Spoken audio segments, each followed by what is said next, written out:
مسیح یسوع کے زندہ اور جلالی نام میں آپ سب کی سلامتی ہو۔ میرا ایمان ہے کہ خدا ان کے فضل و کرم سے آپ سب خیریت سے ہیں اور خدا ان کی قدرت اور اس کی برکت والا ہاتھ آپ سب پر بڑھا ہوا ہے۔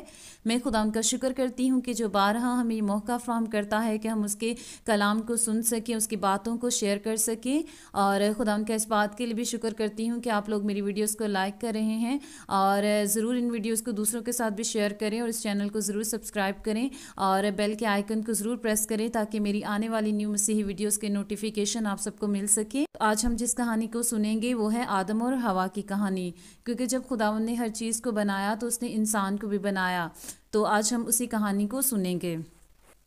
خدا نے زمین کی مٹی سے انسان کو بنایا، اور جب خدا نے انسان کے نتنوں میں زندگی کا دم پھونکا تو انسان جیتی جان ہوا، یعنی انسان کے اندر جان آ گئی، کیونکہ ہمارا خدا زندہ خدا ہے اور وہی زندگی دینے کی قدرت رکھتا ہے۔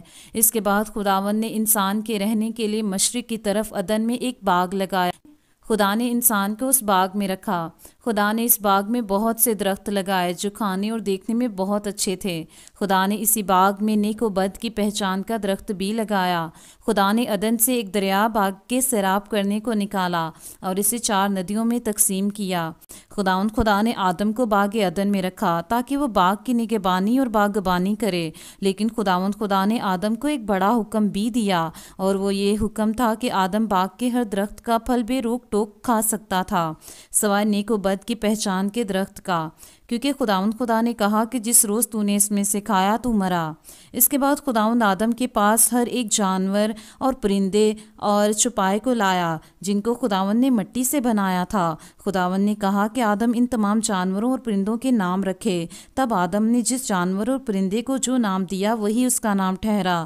خدا نے دیکھا کہ ان چوپایوں، پرندوں اور جانوروں میں سے کوئی آدم کا مددگار نہیں ملا۔ خدا نے کہا آدم کا اکیلا رہنا اچھا نہیں، یعنی آدم کے لیے کوئی اس کی مانند مددگار ہونا چاہیے۔ تب خداوند نے آدم پر گہری نیند بھیجی اور وہ سو گیا۔ پھر خدا نے اس کی پسلیوں میں سے ایک پسلی نکالی اور اس پسلی سے ایک عورت بنائی اور اسے آدم کے پاس لایا۔ آدم نے جب اس عورت یعنی ہوا کو دیکھا تو کہا کہ یہ تو میری ہڈیوں میں سے ہڈی اور میرے گوشت میں سے گوشت ہے، اس لیے یہ ناری کہلائے گی، کیونکہ وہ نر سے نکالی گئی ہے۔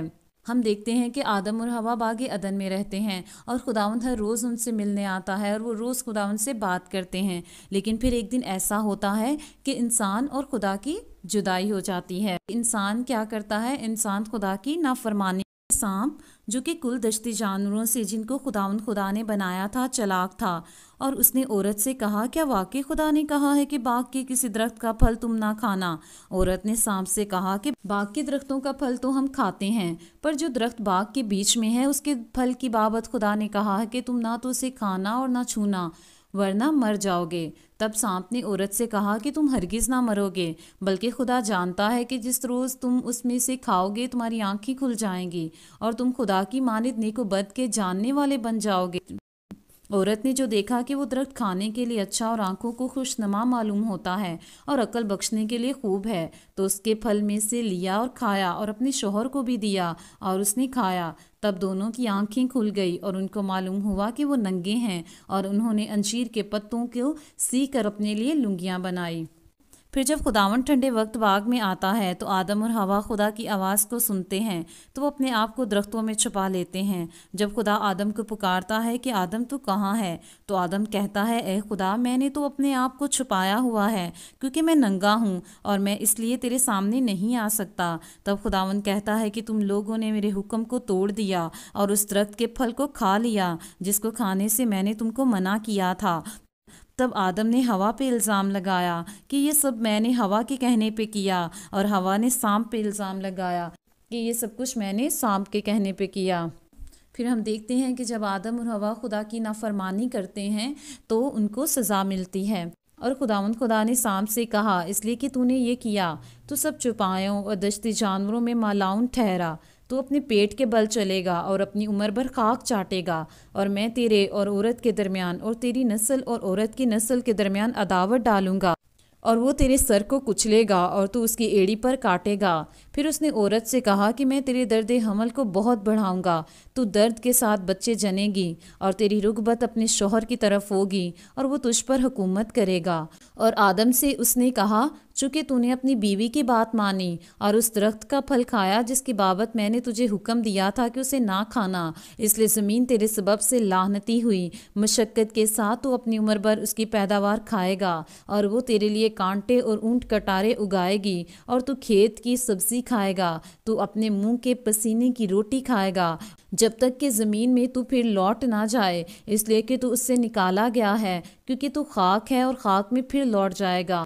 پھر خداوند نے آدم اور حوا کو چمڑے کے کرتے سی کر دیے۔ پھر خداوند نے کہا کہ انسان نے نیک و بد کی پہچان کے درخت کے پھل کو کھا لیا ہے، تو کہیں وہ حیات کے درخت میں سے بھی پھل کو نہ کھا لے۔ تو خداوند خدا نے باغ عدن میں سے آدم اور حوا کو نکال دیا، اور پھر آدم اور حوا کھیتی باڑی کرنے لگے۔ اس کہانی سے ہمیں یہی سبق ملتا ہے کہ خداوند خدا انسان سے بہت پیار کرتا ہے۔ خداوند انسان کے لیے کبھی بھی برا نہیں چاہتا ہے، لیکن ہم دیکھتے ہیں کہ انسان نافرمان ہو جاتا ہے، انسان شیطان کی باتوں میں آ جاتا ہے، انسان گناہ کر بیٹھتا ہے، لیکن خداوند کا فضل اور اس کی برکت والا ہاتھ پھر بھی انسان پہ رہتا ہے، اور خداوند انسان کو ڈھانکتا ہے۔ کہانی سے ہمیں یہی سبق ملتا ہے کہ ہمیں کبھی بھی خدا کی نافرمانی نہیں کرنی چاہیے، بلکہ اپنی زندگی خداوند کے تابع رہ کر گزارنی چاہیے۔ تو میرا ایمان ہے کہ آپ کو یہ کہانی ضرور اچھی لگی ہوگی، اور آپ نے اس کہانی کے وسیلہ سے ضرور برکت پائی ہے، اور اس بات کو سیکھا ہے کہ ہمیں کبھی بھی خداوند کی نافرمانی نہیں کرنی ہے۔ تو خداوند آپ سب کو اور برکت دے، اور اپنے نام اور جلال اور اپنی گواہی کے لیے آپ سب کو استعمال کرے۔ آمین۔